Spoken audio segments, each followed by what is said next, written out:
ৰাতিপুৱাই কাম এটাৰ কাৰণে ওলাম বুলি ভাবিলোঁ। চ' বাহিৰত ওলাই চাওঁ যে বৰষুণ দি আছে। বৰষুণ দিব মানেতো কৃত্ৰিম বানপানী গুৱাহাটীত হ'বই। মোৰ গাড়ীখনে চাপৰ গাড়ী, অকণমান টেনশ্যন হ'ল। এইখিনিতে ভাবিলোঁ দুটামান কথা ক'ম, গুৱাহাটীত কিহৰ কাৰণে বানপানী হয়, মানে আৰ্টিফিচিয়েল ফ্লাড কিহৰ কাৰণে হয় মই কৈ আছোঁ। দুটামান বেছিক ৰিজন কম, বাকী আৰু কিছুমান কথা ৰৈ যাব পাৰে, এইটো আপোনালোকে নিজে বিবেচনা কৰিব। তো বলক কাৰণকেইটা দেখাই আছোঁ। বছৰে বছৰে যে PWDৰ আণ্ডাৰত যে ৰাস্তাবিলাক যে বনাই থাকে, ৰাস্তাবিলাক যিমানে ওখ কৰি বনাই থাকিব, এই ফুটপাথবিলাকো সিমানে ওখ কৰি বনাই থাকে। আৰু ৰাস্তাবিলাকতো ঠিকে বনাই দিয়ে ঠিকাদাৰে বা মিস্ত্ৰীয়ে, কিন্তু এই ফুটপাথবিলাকৰ তলত চাব নলাবিলাক আছে, আৰু এই ফুটপাথবিলাক ঢালাইবিলাক মিস্ত্ৰী ভাঙে, আৰু ঢালাইবিলাক তলত পৰি যায়, আৰু তাত কি হয় পানীবিলাক আহি ফচি যায়। বাইদেউ চাহটো দিয়ক। আৰু এই ঢালাইবিলাক মিস্ত্ৰীয়ে ভাঙে, আৰু ঢালাইবিলাক তলত পৰি যায়, সেইবিলাক টাইম মতে চাফা নকৰে, পানীটো আহি তাত ফচি যায়। আৰু আমি যে এই প্লাষ্টিক চাষ্টিক পেলাওঁ, এইবিলাক এই তাত ফচি থাকে। সেইকাৰণে পানীবিলাক চাব, যিখিনি পানী আপোনাৰ আধা ঘণ্টাত ওলাই যাব লাগে, 2 ঘণ্টামান লাগে।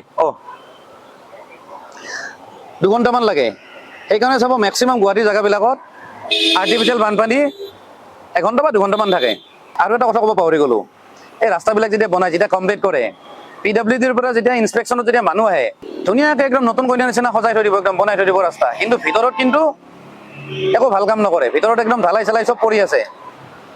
আৰু PWD ইঞ্জিনিয়াৰবিলাক বা ইনস্পেকশ্যনত অহা মানুহবিলাকো মনে মনে থাকে, কাৰণ তেওঁলোকে সেই গৰম খমখমীয়া চাহ খাব পায়, গতিকে সেইকাৰণে মনে মনে থাকে।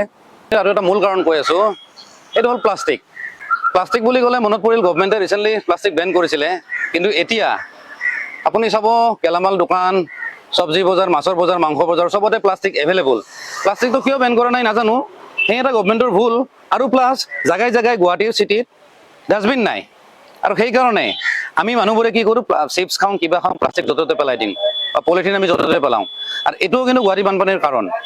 আৰু গুৱাহাটীৰ মানুহখিনিকো কৈছোঁ, মানুহখিনিয়ে দামী কাপোৰ পিন্ধিব, দামী গাড়ী চলাব, দামী বিল্ডিং বনাইছে, কিন্তু ইমান খেচেৰা আৰু লেতেৰা গুৱাহাটীৰ মানুহ, তেওঁলোকে প্ৰপাৰলি ডাষ্টবিনো ইউজ কৰিব নাজানে।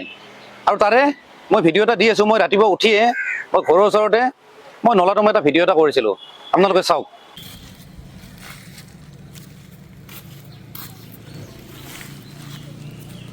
গতিকে মুখেদি আপোনালোকে সোণৰ অসম বুলি ক'লে নহ'ব, বা আমি সোণৰ অসম বুলি ক'লে নহ'ব, আমাৰ সকলোৰে দায়িত্ব থকা উচিত আমাৰ জাগাটো কেনেকৈ চাফা কৰি ৰাখিব লাগে। যদি ভিডিঅ'টো আপোনালোকে যদি ভাল পাইছে, তেতিয়া লাইক কমেণ্ট বাদ দিয়ক, শ্বেয়াৰ কৰক, যাতে বেছি সংখ্যক মানুহে দেখা পায়। ধন্যবাদ। জয় অসম।